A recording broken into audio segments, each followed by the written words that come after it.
All right, guys. Today we're going to talk about simplifying radicals. In particular, we're going to talk about square root.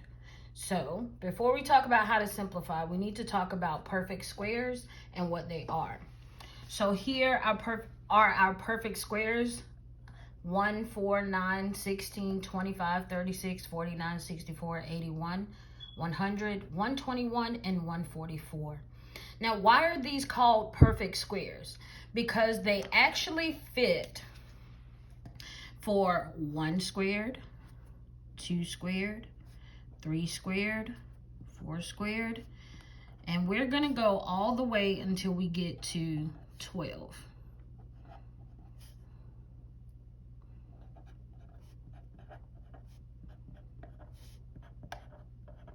So that's why all of these numbers are called perfect squares.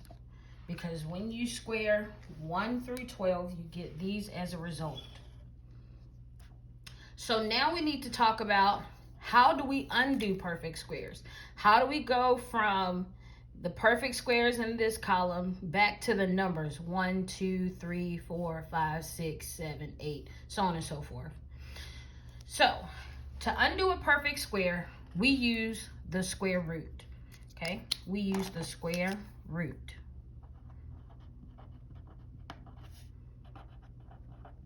And it looks like this right here. So let's say, for example, we have the square root of 16. Notice that 16 is a perfect square, right? How do we know it's a perfect square? Because it's 4 squared. So the number we want to find is 4. So the square root of 16 is 4. What I want you to think of is just this being like the opposite, just like multiplication and division are opposites.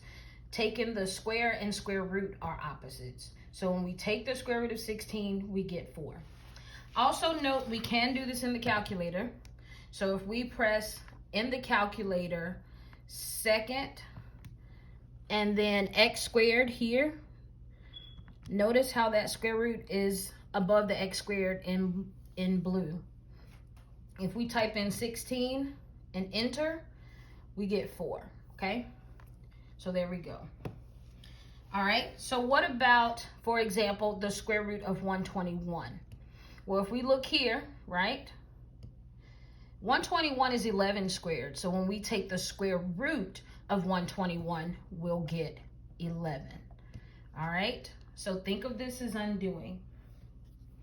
And then the same thing here. We have the square root of 49, right? So look here. 49 is just 7 squared. So if we take the square root of 49, we get 7. All right. Now this is pretty simple so far, but we need to talk about what happens when it's not so perfect, right? Let's say we have the square root of 8. Then what do we do? Well, first, you may not know it's a perfect square because maybe you don't know the perfect squares, or maybe you do. But now, so we answer these questions here on the side. Is this a perfect square? Is 8 a perfect square? Well, it's not up here. And nothing times itself is going to give us 8, so the answer is no for us. If it is, simplify it, right? Like we did up here. But if not, go to step 2. Is there a perfect square that is divisible by the number underneath the square root? Well, there's 8, and we have, let's see, 1, 4, 9. Well, we know 1 is there, but we never do 1 because we don't really need to include 1. But let's go to 4, because 8 divided by 4 is 2, which means that 4 is divisible. I'm sorry, 8 is divisible by 4. So what does that mean? Go to step 3. We're going to write a new radical using the factors from step 2. Since we know that 4 goes into 8 twice, we can rewrite this square root of 8 as the square root of 4 times the square root of 2, because 4 times 2 is 8. So now what? The fourth step is actually simplify. We can find the square root of 4. We know it's a perfect square, and the answer is 2. So what we're going to write here is 2. Square root of 2 cannot be simplified any further, so we just write square root of 2. And guess what? This is our final answer. We have simplified this expression. Even though it's not a perfect square, it still can be simplified by taking the perfect square out and simplifying it, and then attaching what's left in radical. So you're going to be working on some practice, and it's going to look like this. And we're going to start with number 1, okay? First thing we're going to do is make sure that 96 is not a perfect square. Now you can use your notes you just took. You can use your calculator and just put the square root of 96 and see if it gives us a whole number, which it does not. Either way, what we should find out is that 96 is not a perfect square. So what we're going to do is see what does go into 96. So let's try some perfect squares. We're going to start with 4, which is 2 squared, right? We're not going to do 1 because that's not relevant for this purpose. So we're going to start with 4. 96 divided by 4. Hey, we get 24. Since 24 is such a high number, we're going to see if there's another perfect square that goes into 96 because we want the highest to be taken out. Don't worry if you have not taken the highest out. There's another way to simplify, but we're going to try to see if any of these others go into 96. So we have 96 divided by 9. That doesn't work. Let's see, 96 divided by 16. Yep, that works. So let's use 16 instead of 4, okay? So this becomes the square root of 16 times what gives us 96? I think it's 6, yep. So we could write it like this, but we're just going to end up separating it because the square root of 16 is 4. We bring down the square root of 6, and now we have a simplified form right here.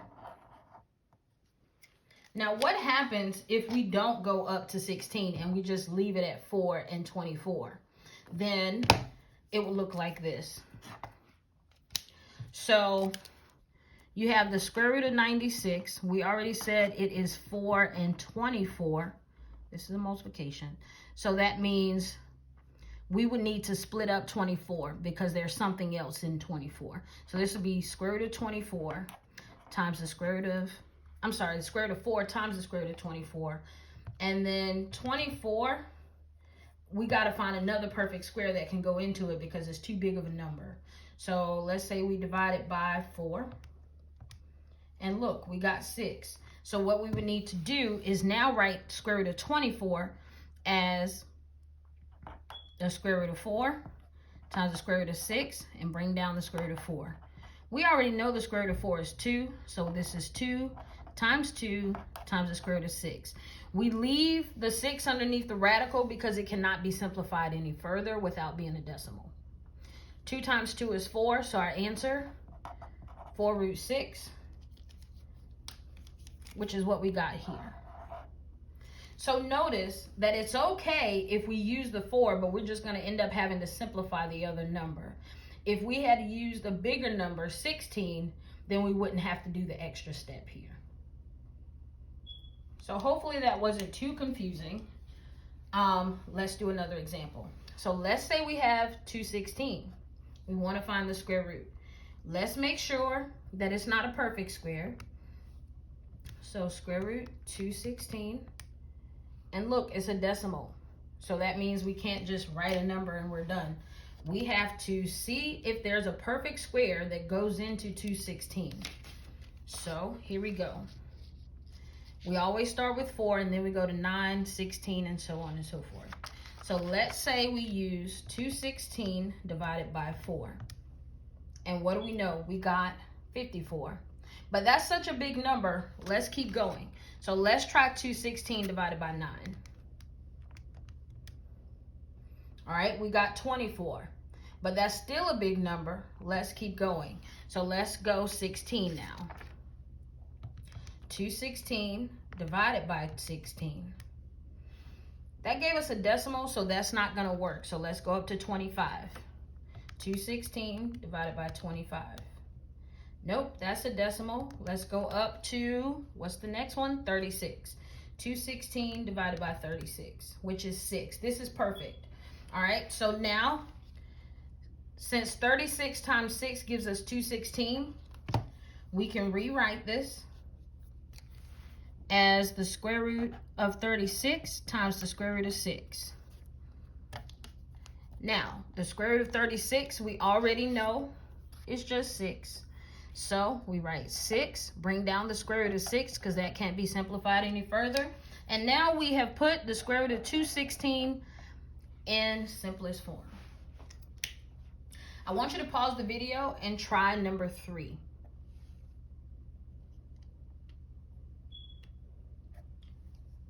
All right, let's do it. So number 3, we have the square root of 98. The square root of 98 is not a perfect square, so we're going to figure out what perfect square goes into 98. So we're going to start with 4, which does not work. So then we're going to move up to 9, which also doesn't work. Let's go to 16. That doesn't work. Let's go to 25. Nope. Let's go to 36. Nope. We're going to get there, guys. Now let's try 49. And there it is, y'all. All right, 49 works for us. 49 times 2 is going to give us the 98. So we can rewrite this as the square root of 49 times the square root of 2. So the square root of 49 is 7. And then we just bring down the radical 2 because that can't be simplified anymore. And we're done.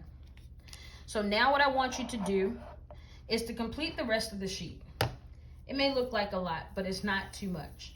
All right, and we're gonna stop you about maybe 5 minutes before time to go so that you can check your work. If you get done with this, you can go on to iExcel and do practice on FF1.